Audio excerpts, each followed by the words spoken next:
project. Lindsay, whenever you're ready, you can go ahead and get started.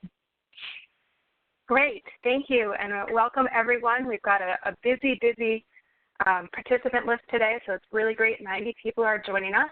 I think we're going to get a couple more people on in the next 60 seconds or so I'm going to give everyone a minute and talk about our team. So we have a small census team, census engagement team. I'm the project director, and Lil Dupree, whose name is on this slide, typically is also doing these webinars with me, but she is out of the office this afternoon. So I thank Zandy for helping with the presentation today. A lot of you know Lil because she's been our training and technical director in the past. So if you have questions and know her, please feel free to reach out to her. All right, I think we're going to get started. And just to reiterate what Zandy said, please send me questions. If you have questions, put them in the chat box, and we will stop from time to time to answer those. We're going to go over a few things today. First of all, welcome and introductions, which we have done. We're going to talk about what the census is, why it's important to community action, what people are doing to get the count out, and what you can do in your community to make sure that everyone is counted. The promise of community action. Everybody knows the promise. Community action changes people's lives, embodies the spirit of hope, improves communities, and makes America a better place to live. We care about the entire community, and we are dedicated to helping people help themselves and each other. What really strikes us as a census team about that is we care about the entire community. So our tagline for community action and the census has become, we care about the entire community, so we count the entire community. Usually when I do this presentation in person, I ask people questions about, to gauge the room, to get a sense of where everyone is. We clearly can't do that today. But if you do have questions and you do have comments or you are doing something for the census, please use that chat window and let us know. So what is the census? Lots of people think they know what the census is, but they're not entirely accurate because the census is a lot bigger than some people realize. The census we're talking about is the decennial census. So that happens every 10 years, which is why it's happening in 2020. And it's actually written in the Constitution. The Constitution states that we count every person who lives in the United States of America every 10 years, and that count is then used for apportionment and federal funding levels and a whole host of other issues that we're going to get into. What's important about this is that, A, this is a constitutionally mandated process that we have to go through as a country every 10 years. And we also count every person in the country. It means we count people who are diplomats, who live in Washington, D.C. and work in an embassy. It means that we count people who are undocumented. We count people with green cards. We don't count people who are tourists. So if you've got a tourist in your neighborhood who's visiting and staying in an Airbnb, we don't count those people. But if you live in the United States on April 1st, 2020, our goal is to count you. Then once all that the counting is done, the census data is used to apportion representation among states. That means that we take the number of people we count in America and divide it by 435. That's the number of congressional representation or representatives that we have in Congress. And we do that to decide determine how many people are in each congressional district. That data is then used to decide which states have how many congressional representatives.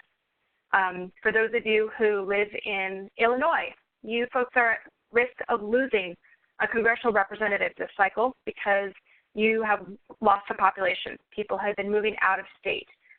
Florida, if those folks in Florida, you might be able to gain 2 congressional seats because your population has grown. Texas, Louisiana, Florida, Arizona, New Mexico, they're all looking at potentially gaining seats. I'm based in Denver, Colorado. We might get 1 more person in our congressional delegation because we've had a huge boom in population here. We have other states like Ohio, Pennsylvania, Minnesota, and again, Illinois, who stand to potentially lose congressional seats because your population has dwindled a little bit. which means that it's really important for those states to make sure that everybody who does live in their state is counted, because the last thing you want to do is undercount people and lose that critical political representation. Once we decide how many representatives we have in what states, they also will redraw congressional districts. Some of you follow the news. You may have seen something about gerrymandering. That's been a really big issue politically lately. And that's the process of drawing congressional boundaries to benefit one party or the other, so to benefit Republicans, to benefit Democrats. So that's going to be a huge protracted fight in the next couple of years. But it's important because what matters is where you have your representation and how many representatives you have in your area. So we'll be watching that as the process continues.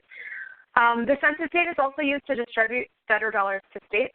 There are lots of programs that we implement on a regular basis in our communities, and we get funding based on how many people we have in our areas.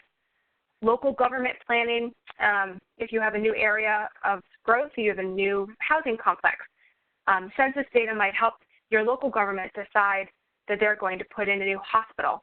It also helps federal Department of Transportation figure out which roads they need to focus on fixing potholes. So it really runs the gamut between what happens across the street in your community versus what happens statewide and nationwide. Several of you, I'm sure, are customers of Amazon.com. Amazon recently decided that they were going to put headquarters in New York City and in Washington, D.C., well, right outside Washington, D.C., in Crystal City. They used census data to make sure that there was enough infrastructure in those areas to support their headquarters, that there was enough population to hire enough staff members to staff those headquarters. Clearly, New York isn't working out, but the census data was crucial in those decisions for that entity. Census data is also used to enforce voting rights and civil rights legislation, in part because when we know where our population is and what our population looks like in those areas, we can do more to enforce the Voting Rights Act in those areas. I live in a brand new community. The neighborhood is about 2 years old, and we recently got a gelato restaurant. We have a lot of kids in the neighborhood, so the census data will help the neighborhood around my house grow. And the local government officials just put in a fire department in that area because we now have houses in there. So we have to make sure that we have those services available. Census data is pretty much all around you. So the Census Bureau, I mentioned earlier that some people don't realize how big this is. The decennial census happens every 10 years. The Census Bureau doesn't come and go every 10 years, though. They are part of the Department of Commerce, and they are part of everyday life. So they don't just do the decennial census. They also do something called the American Consumer Survey, which actually causes some confusion sometimes because people think that the decennial is the American Consumer Survey. The American Consumer Survey is a lot more in depth. The decennial census is 10 questions. That's it. For those of you who run LIHEAP programs, you take way more information from an IHEAP applicant than you do for the decennial census. But the American Community Survey happens for some of the population, usually every 5 years or so. And so people get confused by it. But the Census Bureau is a professional organization. It is a year-round department of the federal government. And they have been planning for the 2020 census since 2011, so the year after the last decennial census. They took lessons learned. They started planning to figure out how they could get a better response rate for the next census, things that they wanted to improve.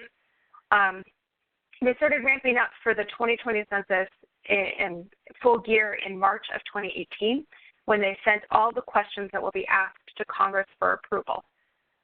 This is one of the reasons why the citizenship question has been in the news and has been so contentious.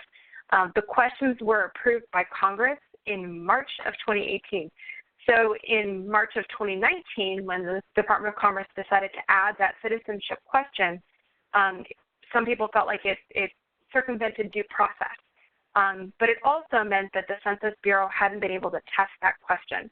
And there was a big question of whether or not 9 million people would return the census based on the fear around that question. That has been settled. Back in June, the Supreme Court denied the addition of the citizenship question on the census, and that was upheld in July. So we know all of the questions, and citizenship will not be on there. But they started that process back in March of 2018. And now we are starting to see different regional offices open. There are 8 regional offices, which we'll get to, and there will be 248 more state, local offices opening up around the country to help implement the census. In January of 2020, they're going to start counting people in Alaska, because Alaska, they've got some parts of the state where you can only access it when parts are frozen over. So they start some of the outlying areas like that in January. Excuse me.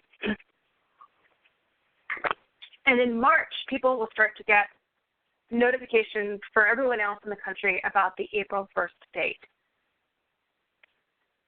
We'll count people until the end of July, and then the Census Bureau will crunch that data and provide a report to the president by New Year's Eve in 2020. So December 31st of 2020, the president will get the final census results.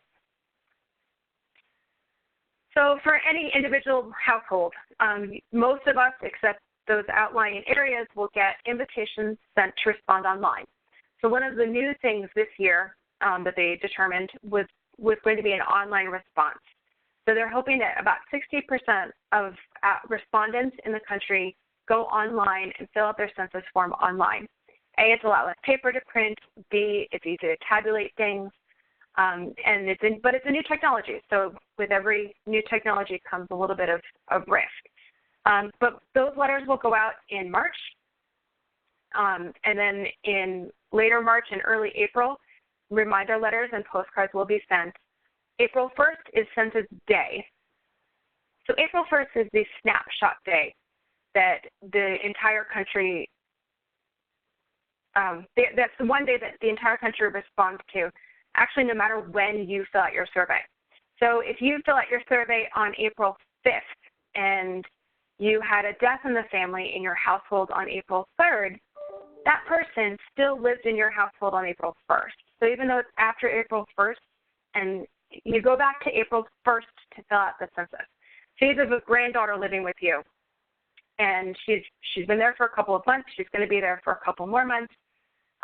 Even though she's not your daughter, she does live in your household, and so she would also go on your census form because she lives with you on April 1st.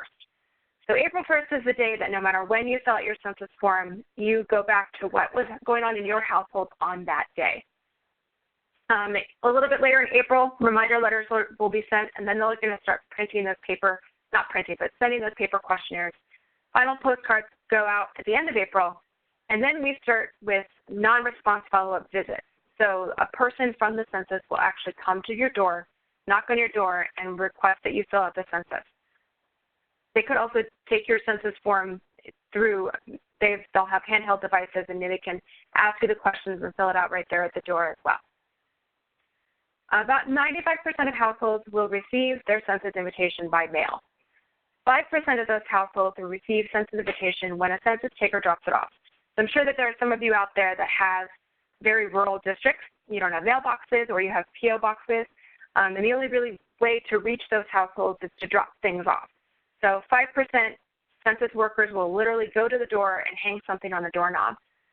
Less than 1% of households will be counted in person by a census taker at first. And that would include homeless populations, which affects community action. But those folks, they don't have anywhere to get mail, and so they will send enumerators to places where homeless people tend to congregate to help count those for the census. And it's estimated that about 40% of households nationwide will require in-person follow-up. So even though we have this new technology and we're pushing people to do things online, we still think that it's going to be a huge manpower effort in order to complete the census. So to that end, the census is going to hire literally hundreds of thousands of people for this cycle. and they are estimating that this particular census, the 2020 census, will cost $15 billion to complete the count. The average count for counting a household back in 1970 was $16, and that number is adjusted for inflation. So those are 2019 dollars. Today, this next census is expected to be $107 per household, and there are lots of reasons for that we're going to get to. But it's a really important process for us, and especially for community action, because for every person that we count, it's equal to $2,053 in funding for your community a year, every year for 10 years. So that number, 2053, is actually the average. What we did to do that number was add up all of the people in all of the states with all of the money that they received from federal funds in 2015 and divided it up. In North Carolina, the number is 2704.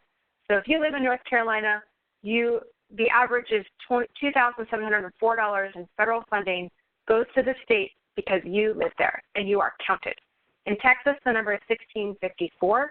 In Minnesota, the number is 1951. And in Kentucky, the number is 2773. So it's about $2,000 per person if you take all the states and divide them up. But that's real money that comes to help our programs and helps us do the work that we do in community action. So that is why the census matters to community action. Our data determines funding for essential federal programs. I know that all of you do a CNA every 3 years. So you use census data to do your community needs assessment. You strategize and you do operations based on all of that information. And we're trying to fight against undercounts because we want to make sure that our communities get their fair share of resources and their fair share of political representation. We also know that populations that are served by community action agencies are historically hard to count or undercounted. So speaking of hard to count populations, we actually have a question in. Excellent. So one of our attendees just sent in, you mentioned census workers are being sent to go to different locations, thinking about homeless shelters. What about domestic violence shelters? How is that included in the count process? Yes. Yes, so there will be a group. We can go back. I skipped over that part. So in February, they're going to start doing group quarter operations. So this is where they're going to go to domestic violence shelters and homeless shelters. They're going to go to dormitories. So if you've got a college in your area, the dorms are usually counted by the officials from the school.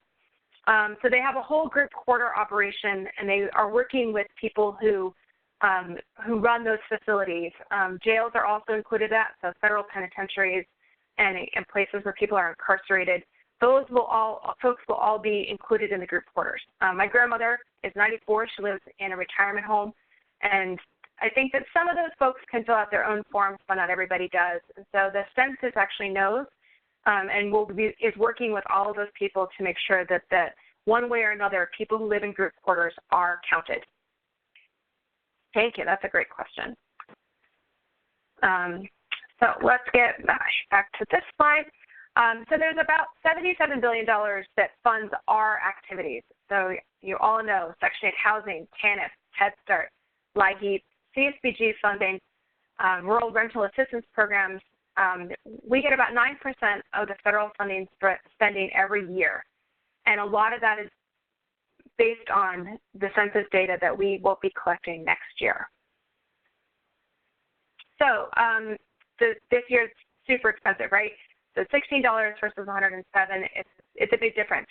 And that's because the environment for the census has changed. The statistics for the average American mobility, it's 14 to 18%. So 14 to 18% of Americans move every year.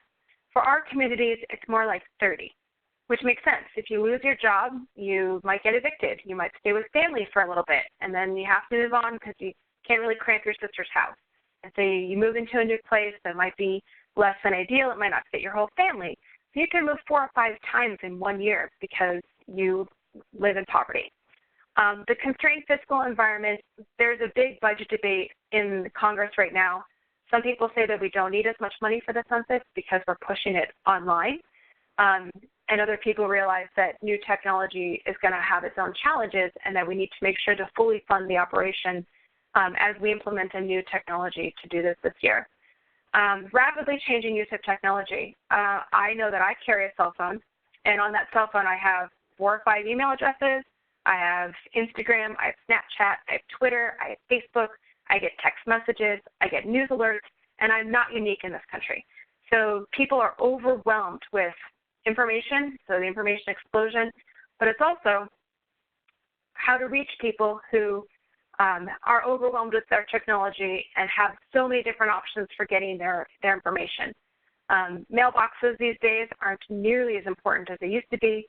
They're full with junk mail. So making sure that people see that official census form and actually open the letter up and read it is a challenge. There is definitely a distrust in government.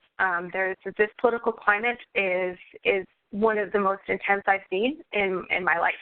And so there are a lot of people out there who don't trust the government, and they don't want to give the government their information.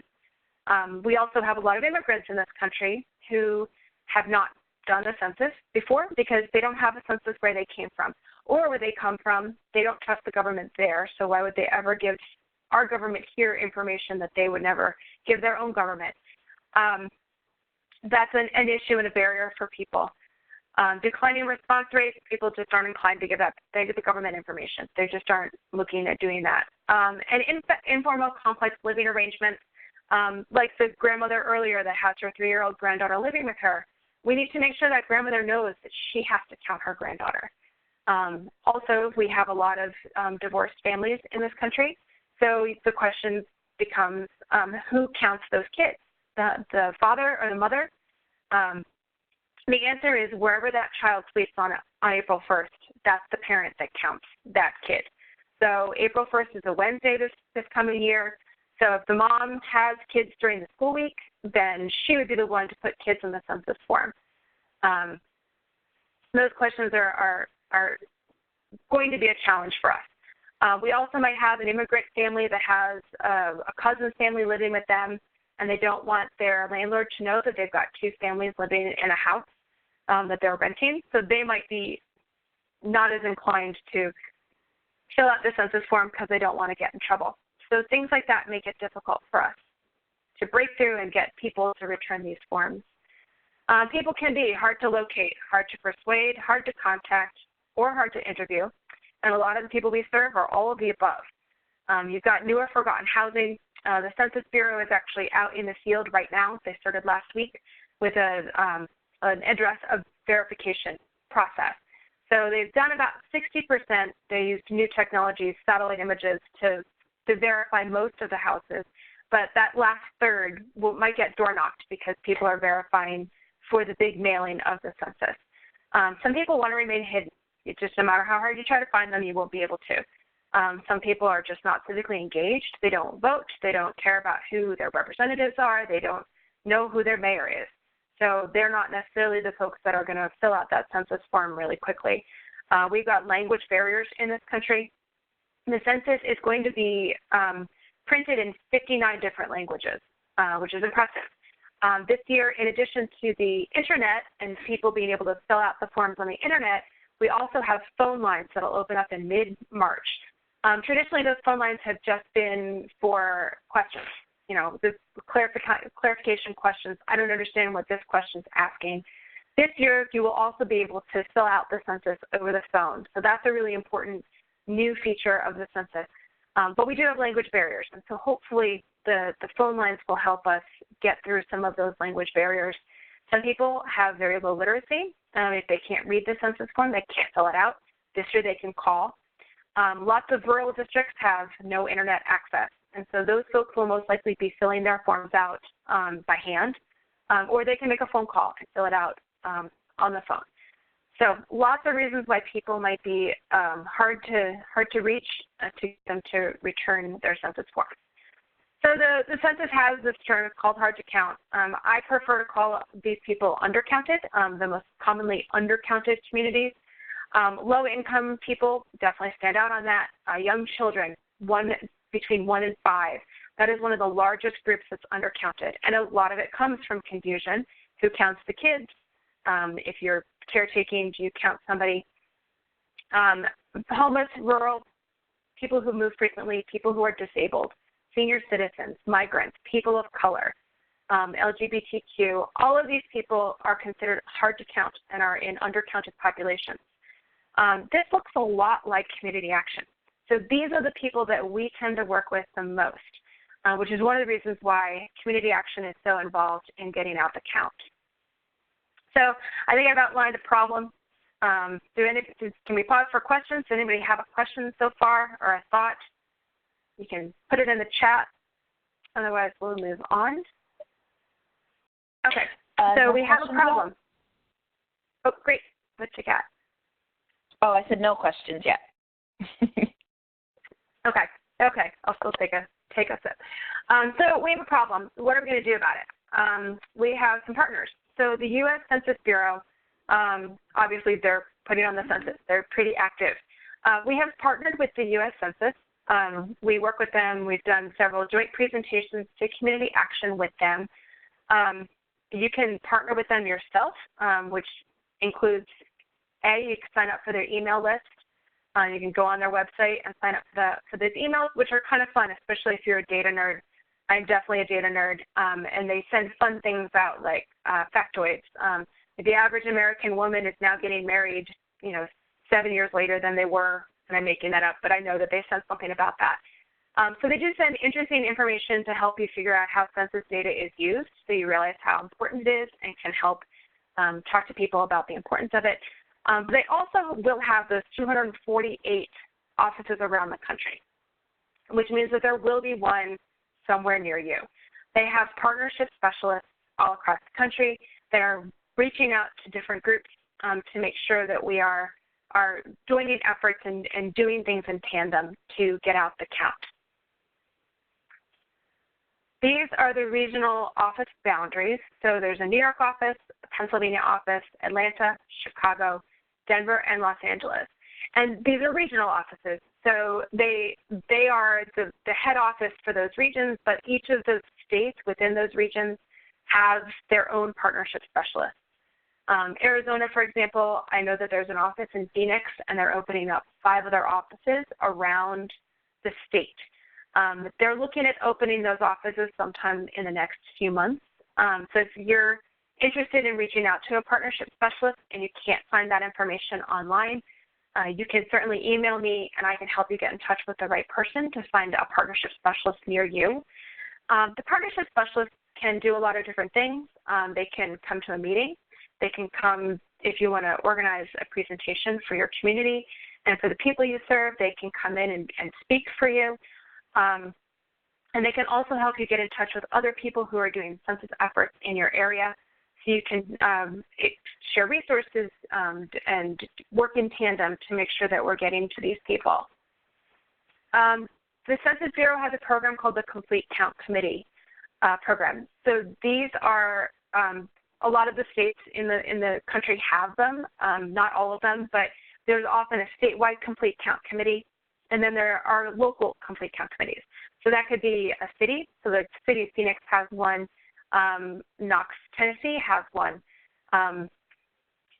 They can be county-wide. There are several rural Complete Count Committees that include several counties because there's such a large territory and not a huge population. But what these mean is that these are meetings. They depend. It varies. It could be weekly. It could be monthly. It really depends on where you are. But these are people who are interested in pushing a complete count and doing things in tandem to make sure that we are reaching the right communities. One of the best ways for us to reach our communities is to have the information come from multiple different trusted sources. So it could be that the local medical community is part of a Complete Count Committee in addition to the mayor, and the medical facility is making sure that everybody is asked about the census when they come in. Hey, have you heard about the census? You're going to fill out the census. It's important. And then if the mayor is a trusted official, then she can go through and say things that push people to talk about the census and make sure that they know it's coming. The other thing that those complete count committees are doing, so Knox, for example, they are talking to their mayor about having her call off the sweeps for homeless people in the weeks around when they plan to enumerate those homeless folks. So if you've got police, Denver does it all the time. They move along the homeless folks. If we don't know where they are on enumeration day, we cannot count them. So by working in tandem with the police department and the local elected officials, the homeless advocates in Denver are working on making sure that the homeless populations are left alone so we can count them for the census. So you have lots of different options. There are lots of different complete count committees that have already been formed and registered with the census. And so if you're interested in finding one in your area, you can go on to the census, the 2020 census.gov website. And Cindy, I think we'll send this out over email because we have a list of folks. So don't feel like you have to write all this down right now. So you can go online and find a complete count committee near you. And if there isn't one near you, you can start one, and I can help you do that. The census also has lots of different outreach toolkits. This is one example. This is a 30-page outreach toolkit. If you have never organized anything before, this is a great primer, not just for the census, just in general, but this talks to you about how to set up, figuring out how to reach out to your communities about the census. They have lots of different resources available on their website, and it's quality stuff, so it's good. Census Counts 2020. This is a coalition. There are about 16 members right now. These are all the logos that are engaged. Partnership for America's Children, because one of those undercounted communities is the 1 to 5 population. The Arab American Institute Foundation, National Congress for American Indians, Faith in Public Life, NALEA, which is the National Association of Latino Elected Officials, the National Urban League. They've tried to build a coalition that touches every single community in America. And we are all working in tandem. So a lot of folks on this list are doing translations. So if there's a language that is not included in one of those 59 that the census is translating the materials into, one of these partners might have it. So if you need a language, ask me, and I can go out to the coalition and say, hey, does anybody have this language that's not being translated by the Census Bureau? But we are also just sharing resources. We have quarterly meetings in person. We have every other week we've got phone calls. We're working in tandem together, so we're divvying up the work, so we're not duplicating efforts because it's a Herculean task to help everybody get to their communities and talk to everybody within their own spheres. What's interesting about us in this coalition is that most of these other places are specific to a population, and community action is all of them. So we have the 99% of America covered on the ground, and we're partnering with all of these groups to also bring you webinars about individual undercounted populations. So there's a Partnership for America's Children is hosting a webinar in September. So if you have a Head Start program, you can join them. And we are also going to do a Head Start and Partnership for America's Children webinar for community action specifically. I'm going to pause for a question. Can this presentation be sent as our PowerPoint so that we can use it for presentations that add local information slides? Yes, 100%.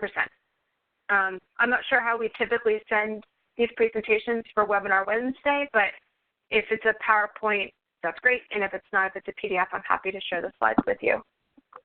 It's no problem for us to share it as a PowerPoint, so we can do that in the follow-up email. And it'll also be available on the partnership's website as well, where you can download it as a PowerPoint. Excellent. Thank you.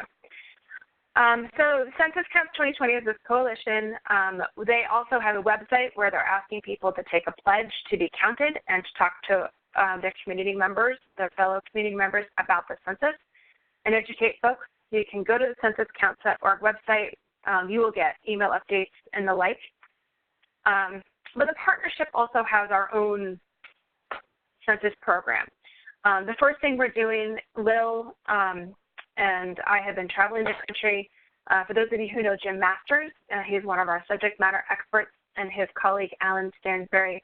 The four of us have been traveling around the country, increasing awareness about the census and talking to people about how they can get involved. I know that Denise Harlow has been mentioning the census to anyone who will listen in her travels as well. And our goal is to mobilize the network to take action. We have been curating specific resources to community action. So there's a lot of information out there, especially because all of our 16 partners have their own information. So we've been curating that and putting that on our website that I've got a slide about. And what our goal is to equip agencies to do your own outreach in the easiest way possible. We don't want this to be a burden. We know you're all overburdened already. So we're trying to find ways to just bake the census into your everyday activities to make it easy to talk to your community members about the census. We also have a census working group. So we took the 9 states with the largest hard-to-count populations. That's Arizona, California, Florida, Georgia, Massachusetts, New York, Ohio, Pennsylvania, and Texas. And we invited all of them to be part of a census working group. We added Ron Gilbert from Alabama because Alabama is very on the ball when it comes to census overall. They're super organized, they're super engaged, they have buttons and flyers, and their complete count committee is in full force. So we know that he's doing innovative things in Alabama, and we wanted him to be our advisory council member as well. So they are, not only are they an advisory council for me and Lil, but they also are pushing census work in their own states, which has been really helpful because these are the states with the largest undercounted populations. This is our website, communityactionpartnership.com/census-2020. We're in the middle of overhauling this, so it'll be a little bit more organized and intuitive, but the resources are there. So if you are looking for something, start there, and then feel free to reach out to us. We've also launched something called the Community Action Complete Count Committee. So I talked earlier about the Census Bureau and their complete count committees. We're co-opting that language, and we are forming a Community Action Complete Count Committee. We are challenging all of our executive directors and our state associations and our partners to nominate one person to be the point person for their organization. Our goal is to have all 1,029 community action agencies have one person who's in the know about the census and that can talk to their colleagues and the clients about the census to make sure that the whole network is plugged in. We have trainings and webinars. We are building right now a Census Academy for on Moodle. So we're encouraging all of our complete count committee members to go and take that certification. It covers basics, so more in depth than what we're doing today, but it covers the basics about the census. They also get bi-weekly emails right now that talk about the trainings and webinars and activities that they can do to help organize their neighborhood and their communities. So we're doing stuff, so now, I'm sorry, we have a question? Yes. So one of the folks would like to know, do you have any idea of how many community action agencies have selected a point person for their census work so far? 215. Not enough. I will take nominations. I can tell you all how to do that, or we can include the link in the follow-up email.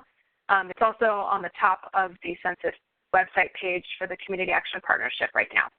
So we have 215, and we just started, so it's not, we're hoping that we get a bunch more at our national convention next week as we start to talk more and more about the census. Yep. And I'll share that link out in the chat so folks can see that. I'm sorry, what was that? No, I was just saying I'll share that link in the chat. You said it's at the top of the census page. I'm going to share that so folks can see it. Perfect. Thank you, Sandy. All right, so what can you do? We're hoping that we can empower everyone to learn about the census in your community, network and partner, connect and build relationships with people who are doing census work in your community. We have social media campaigns and we have a communication campaign. We're hoping that you either participate in that and also forward that onto your networks. The social media, we're on CA Partnership on Twitter and on Instagram, and we are peppering our normal communications with census-related information. We also have the Community Action Complete Count Committee emails that go out biweekly, and we've kicked off this week. We started sending out e-news about the census.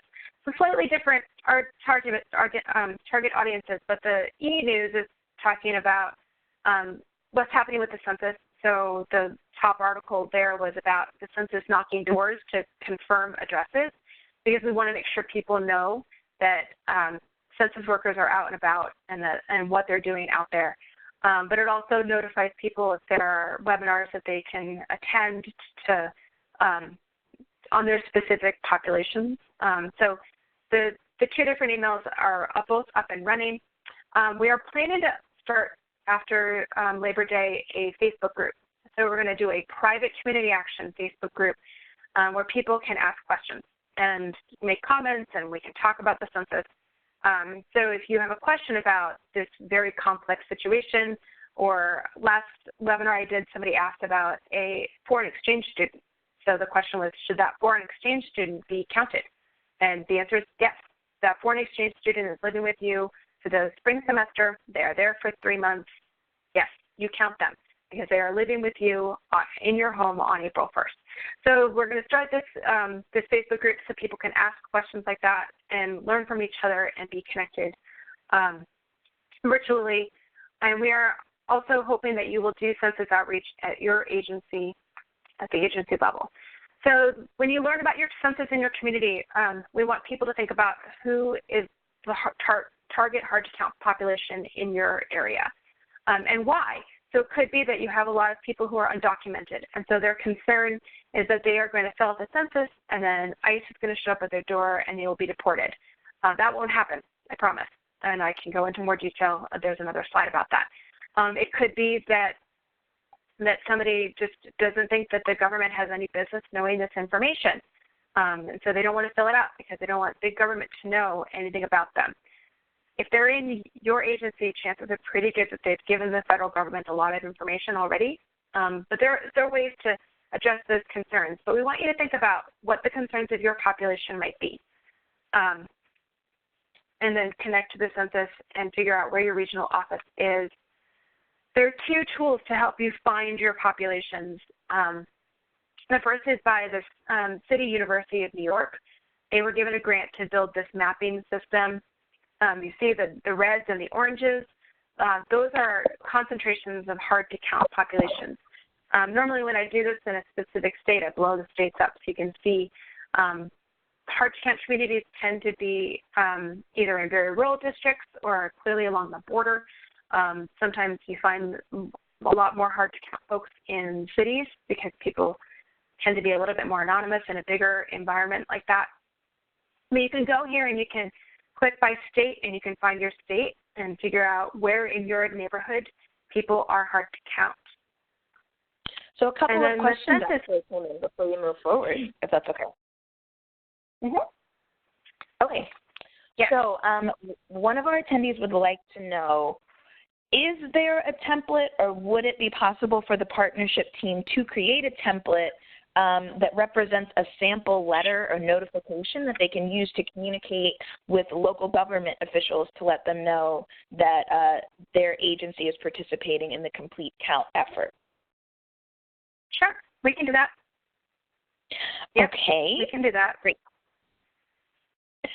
Another question that came in, is there any way that we would be able to know the census questions beforehand, or is there any idea of how many questions will be included on the form? Yes, we know the questions. There are 10 of them. I have not put them in the presentation, but I can send out a link with the PowerPoint. The questions, it's less invasive than LIHEAP. So it's name, birth date, age. They ask, I think, if you own your home or rent your home, basic income level. So the questions are, and they ask race.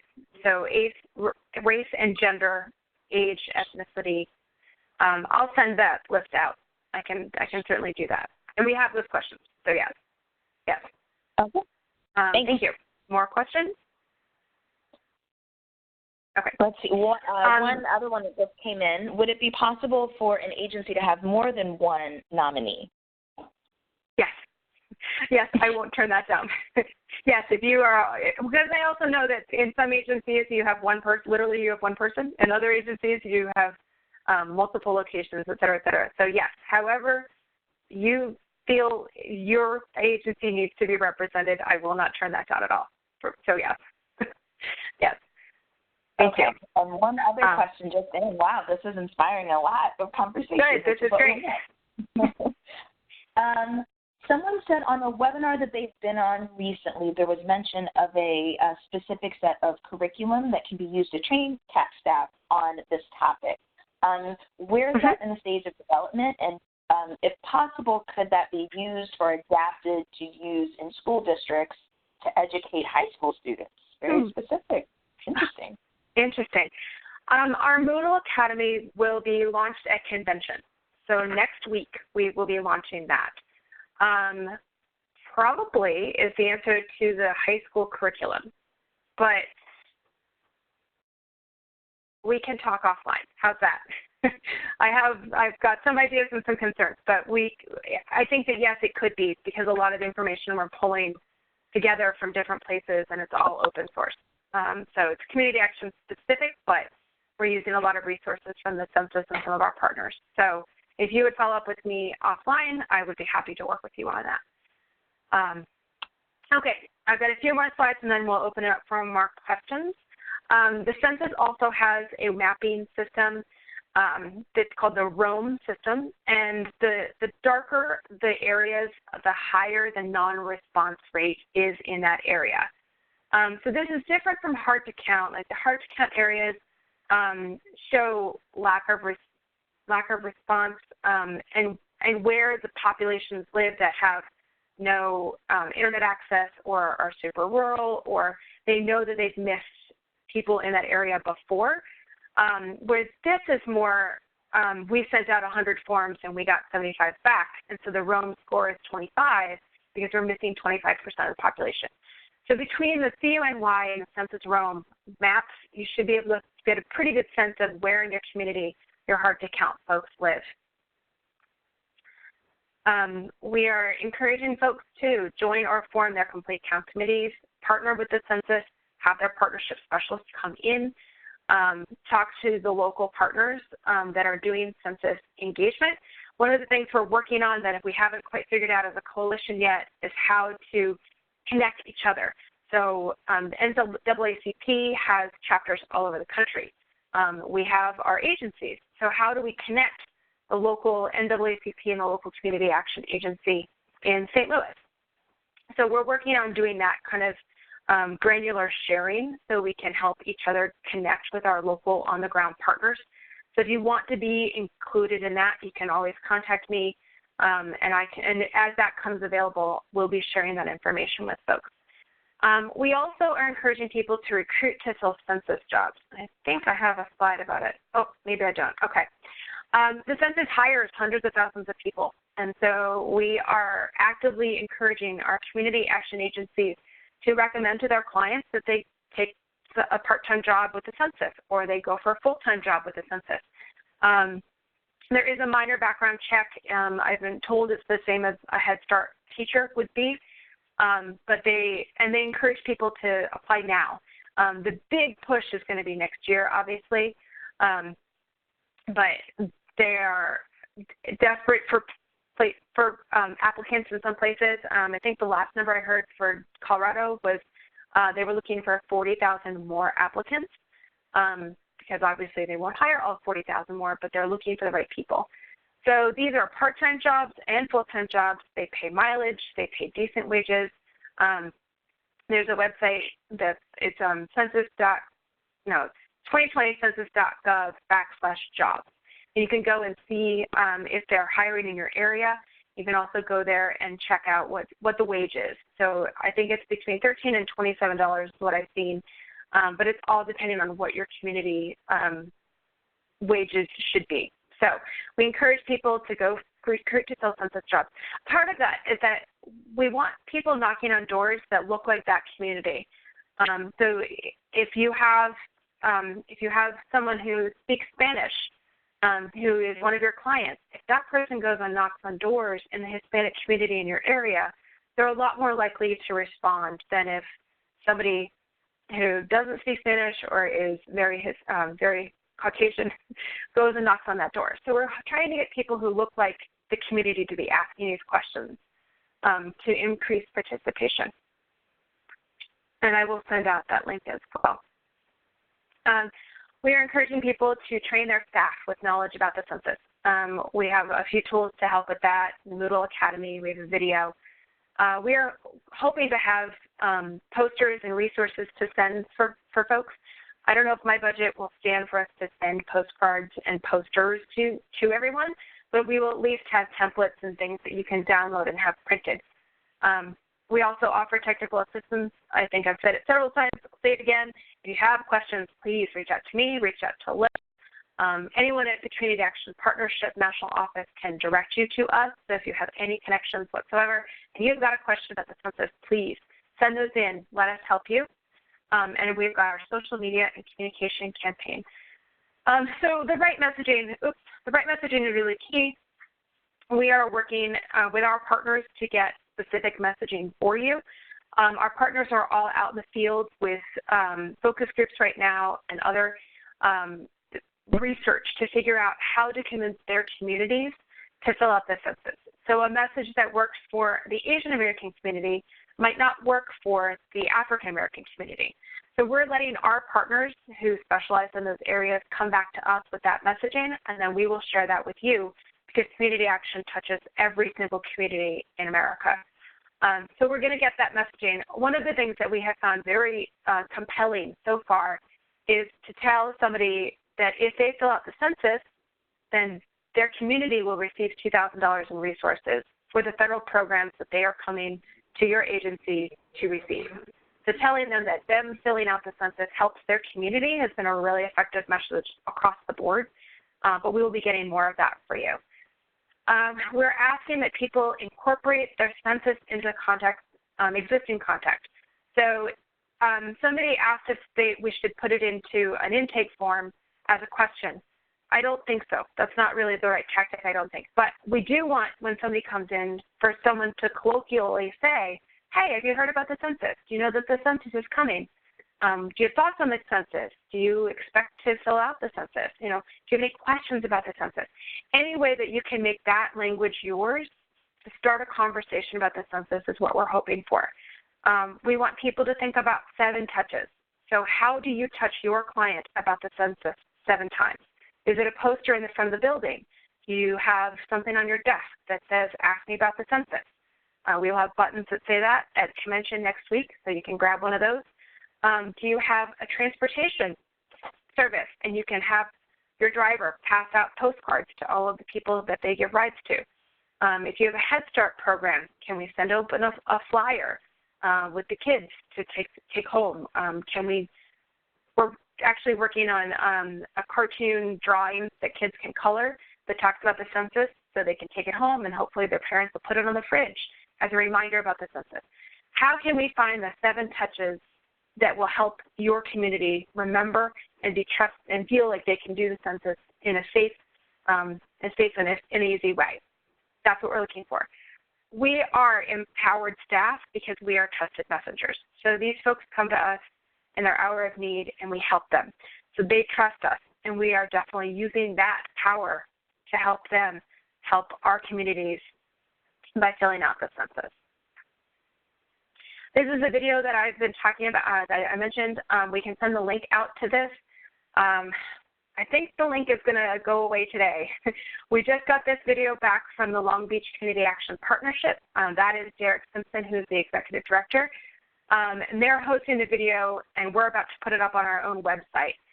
It's about 7 minutes long, and it's just the basics. So it talks about the census, what it is, the community, the Census Counts 2020 Coalition, And then it talks through some frequently asked questions. If you do nothing else about the census, I ask that you send this to all of your colleagues and you spend 7 minutes to watch it just to give people an idea of what the census is about. And that is currently available, but it will also be on our website shortly. So common questions, why is the census important? I think we've gone over this.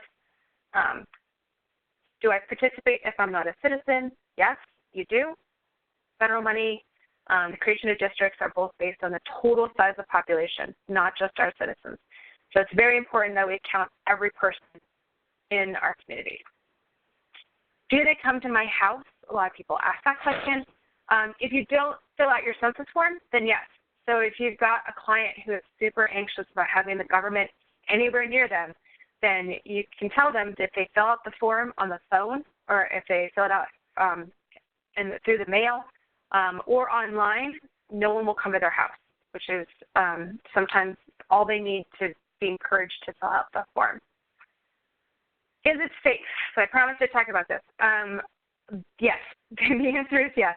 I know that there's been a lot of fear, especially with the citizenship question, over how safe the census is. The Census Bureau takes privacy very seriously.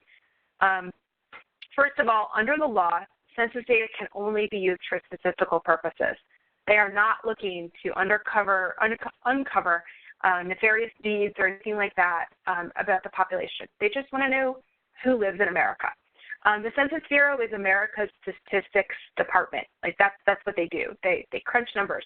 They're data nerds. All of the information that comes into the census is fed into the mainframe computers, and it's used in aggregate. There's no personal attachment to that data, and that's not what they're there for. They do receive information from the IRS, from Homeland Security, from Housing and Urban Development, from the Administration of Children and Families. They do receive data from those entities, but the data is one way. It only goes into the Census Bureau. It does not go out. Personal census information cannot be disclosed for 72 years.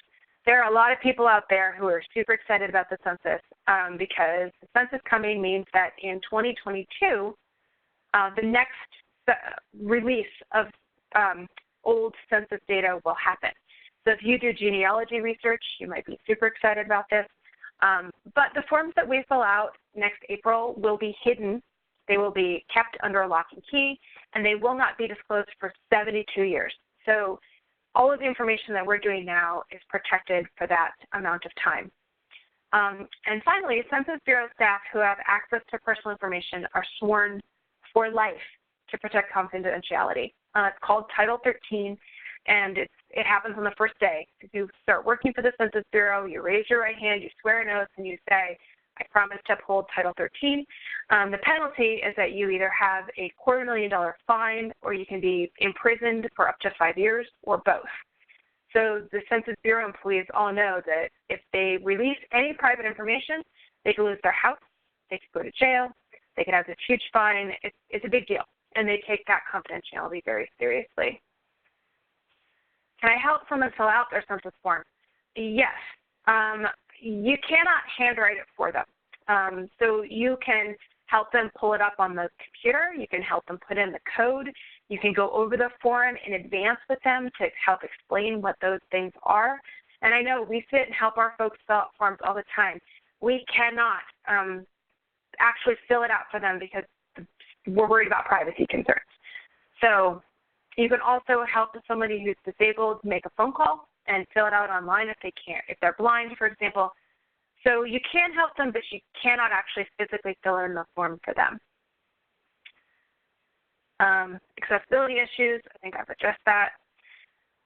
We are encouraging you, if you don't already, you should follow us on Twitter and Instagram. The handle is CA Partnership. You can sign up for a census newsletter. Our census page on the Community Action Partnership website, the top section has the Complete Count Committee nomination form. The bottom has our e-news form. And again, we're rejiggering some things, but it is up there. So if you would like to get those emails, that's how to go do that. And our Facebook group will launch in September. This is, I think, my second to last slide. So these are the things that we're asking you to do. Nominate your community action complaint count committee member, partner with the Census Bureau, find your local complaint count committee, recruit to help fill census jobs in your community, figure out who's hard to count and why, and figure out how to mitigate their concerns, and talk to your colleagues about the census in your agency so you folks have a plan on how to raise this information with your clients. I'm going to take questions, and I'm going to leave our contact information up at the end. So if you would like to reach out to me, again, I'm Lindsay Marsh, so on the top one. If you're more comfortable with Lil, please feel free to reach out to her. Jim and Ellen are also good resources. And I will hang tight. It is just now 1 o'clock. We've got a little bit of time, so if you have to jump off, please do. But if not, hang around, ask me questions. Let's talk about this.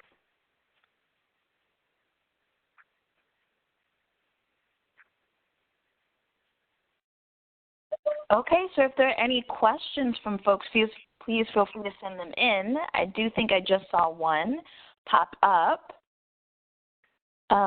Let me see, just trying to scroll back up to it. Got quite a few questions coming in today, which is awesome. Glad to hear that you guys are excited, interested in the census. Okay, I found it.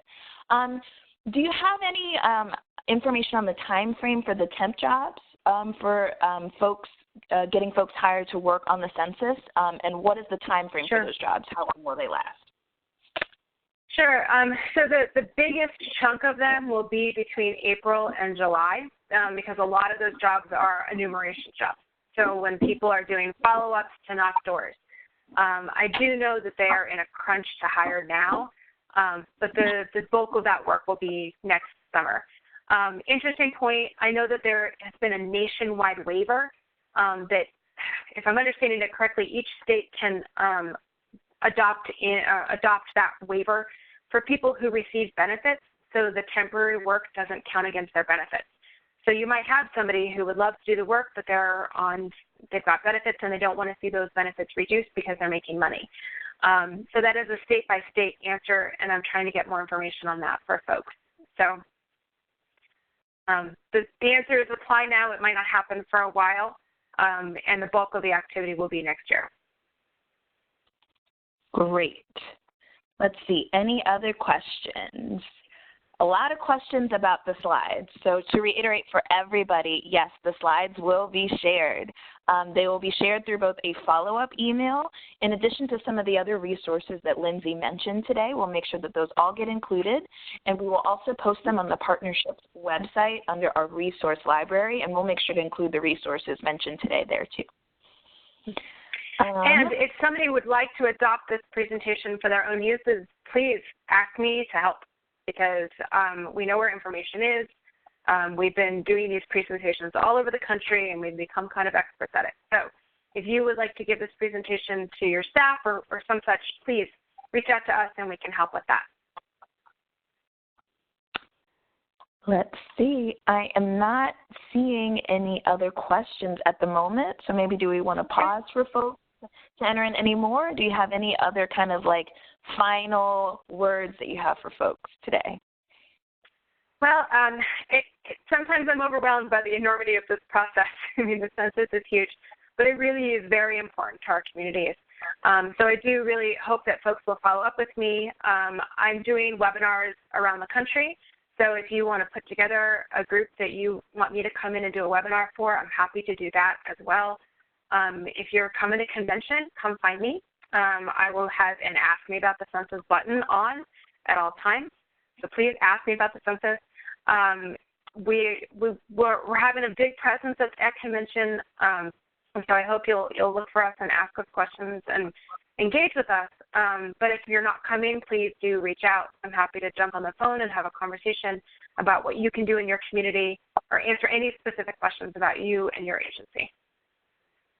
And I actually got a couple more questions, so we prompted people. Two very important questions. One, will this presentation and other materials be available in Spanish from the partnership? From us, that's interesting. I do know that we have some resources in Spanish. We are not doing Spanish translations, But we are working with NALEO, which is the National Association of Latino Elected Officials, and they have a full suite of information in language. My high school Spanish is very rusty. You don't want me translating anything. But we do have resources, and we can help you with that information. Great. Very important question. Thanks for posing that. Another one that came in. So just given the timeline that the census is actually going to be kicking off in full swing next year, what do you suggest for a timeline on when to really push staff to be engaged and active in this work? I've seen a lot of the presentations and information coming from the partnership, but in one sense, it seems a little bit early to actually start doing things. What is your recommendation there? Right. So I feel like we're running late. I started on April 1st, and I definitely feel like I could have started in October, and it would still have been a really Herculean task. But I'm also, you know, my job is to mobilize 1,029 entities plus state associations and the like. I don't want anybody to train their staff so early that they forget, but I also don't want everybody to feel like it's a flash in the pan. And it's not important because they haven't heard about it. So my suggestion would be to start to mention things now, like have some things now available, and then really train your staff in February and make sure that they're either we do a webinar or we will be doing more nationwide webinars, so you will have that. Encourage your staff to join on those things. Encourage them to do the Moodle training for the Census Academy, starting in late January or February, so they're ready before March starts.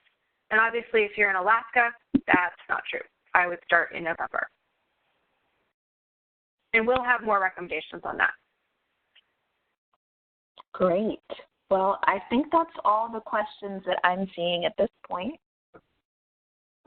Okay. If follow-up questions, please email me. I'm available, and I will help with whatever I can answer. And if I don't know the answer, I have resources. So, great.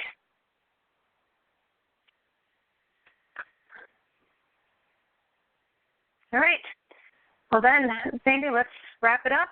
People can contact us with more, and we will send out the information that we talked about today. All right. Well, with that, that is going to conclude our webinar presentation for today, it sounds like. Thank you all so much for joining us. We're really excited to see so many folks are interested and engaged in doing the census work.